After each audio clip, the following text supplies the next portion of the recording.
చిరంజీవి భలే చెప్తావా ఈ కౌర్లు. నలుగురు వచ్చి విగ్గు కట్టించుకుని మళ్ళీ వాటిని కూడా బాగా లేపి భలే చెప్తున్నావే కౌర్లు. నీ ఇంట్లో నీ కూతుర్లు 4-5 డైవర్సులు. ఆ పిల్లల పరిస్థితి చూసుకో, నీ సంసారం నువ్వు చూసుకో, మాకు నీతులు తర్వాత చెప్దువు. కానీ ఏంటి మీ ఆడపిల్లల్ని అలా పెంచి మీ తమ్ముడు గాడికి ఏమో 4 పెళ్ళిళ్ళు 5 పెళ్ళిళ్ళు చేసుకుంటున్నా కానీ తప్పని చెప్పకోకుండా ఇలాంటి నమ్మండి అని చెప్పేసి చెప్తున్నావే. నీ కౌర్లు ఈత కౌర్లు ఎవడరా వింటాడు? నువ్వు డబ్బులు ఇచ్చుకుని 4 అవార్డులు కొనుక్కున్నంత ఈజీ అనుకుంటున్నావా? లేకపోతే టికెట్లో వచ్చే డబ్బులు కూడా అందులో కూడా వాటాలు తీసుకుని ఏంటి మీ ఊర్లో కనీసం లైబ్రరీ కట్టిస్తున్నాము, కొంచెం డబ్బులు ఇవ్వండి చిరంజీవి గారు అని అంటే ఆ ఇల్లు ఎప్పుడో అమ్మేశాంగా అని చెప్పేసి శని కౌర్లు చెప్పావంట కదరా శని. నువ్వు నీతులు చెప్తావేంట్రా? మీ సంసారాలు ఇందుకే తగలబడినాయి.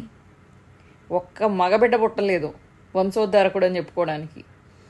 10 ప్లాస్టిక్ సర్జరీలు చేస్తేనే కానీ మొఖమానని మొఖాలు మీరు మాకు సొల్లు కౌర్లు చెప్తారు. ఆ జబర్దస్త్ ఉంటారు చూడండి, పచ్చి పచ్చి పచ్చి పచ్చి మాటలు మాట్లాడుకునే వీళ్ళు జనాలకు వచ్చి నీతులు చెప్తారు. ఆడంతా ఈడెంత అని చెప్పేసి. పాలకొల్లు, భీమవరం, నరసాపురం అన్నీ అయిపోయినాయి. ఓడగొట్టి బయటికి వైజాగ్ నుంచి మీ ఫ్యామిలీని ఒక్కడు గెలిచి వచ్చాడా? నువ్వు ప్రజారాజ్యాన్ని పార్టీని ప్యాకేజీలకు అమ్మేసుకున్న కుక్కవు నువ్వేంట్రా మా కౌరులు చెప్పేది? నువ్వేదో పీకుతా అని రాజకీయాల్లోకి వచ్చి నువ్వేం పీకేవు మళ్ళీ నువ్వు కౌరులు చెప్తున్నావు. ఇప్పుడు నీ సన్నాసి కౌరులు సన్నాశేషాలు ఎవరి దగ్గరైనా పెట్టుకో. ఒక ఉద్యమం చేయలేదు, ఒక పీకుడు పీకలేదు, ఏమీ పెద్ద మంచి పనులు చేసి అసలు జనానికి గుర్తుపెట్టుకునే అంత మంచి పనులు చేయలేదు. ఏదో మాట్లాడితే ఆ అపోలో హాస్పిటల్ నుంచి 4 సిలన్ బాటిల్స్, 4 ట్యాబ్లెట్లు, 4 ఆక్సిజన్ బాటిల్స్ 5 తెప్పించి ఆమెతోనే ఖర్చు పెట్టిస్తావు. ఆ పిల్ల మూలంగా బతికిపోతున్నారు మీరు.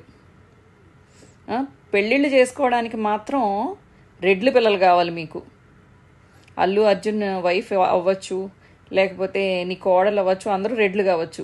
ఓటు మాత్రం కాపులకి వేసేయాలి. అదే మీ పవన్ కళ్యాణ్ గారికి వేసేయాలి. మామూలు తెలివి లేదురా నీకు. చింపేసావు. నీ యాక్టింగు ఇలాంటి డైలాగ్ డెలివరీలు కనీసం నీ సినిమాల్లో పెట్టుకున్న హిట్ అయ్యాయేమో.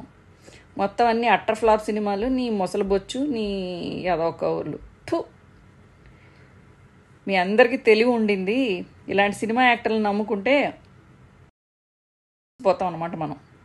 అందుకని మీకు తెలుసుగా, జగన్ అన్న మనకి ఫుల్ టైం పాలిటిక్స్లో ఉన్నారు.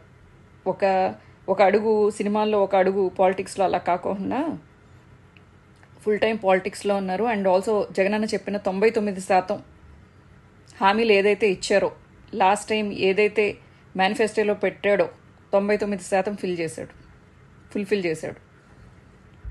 ఇప్పుడు పెట్టబోయే హామీలన్నీ కూడా నెరవేరుస్తాడు. మాట తప్పడు, మడమ తిప్పడు. నేను ఉన్నాను, నేను విన్నాను అని అంటాడు. ప్రతి వాళ్ళ కష్టాలని తీరుస్తాడు. ఇలాంటి నాయకుడు ఒక నాయకుడు, ఇలాంటి లీడర్ మనకి మళ్ళీ కావాలి. మన ఆంధ్ర భవిష్యత్ బాగుండాలి. జై జగన్, జై వైఎస్ఆర్సీపీ.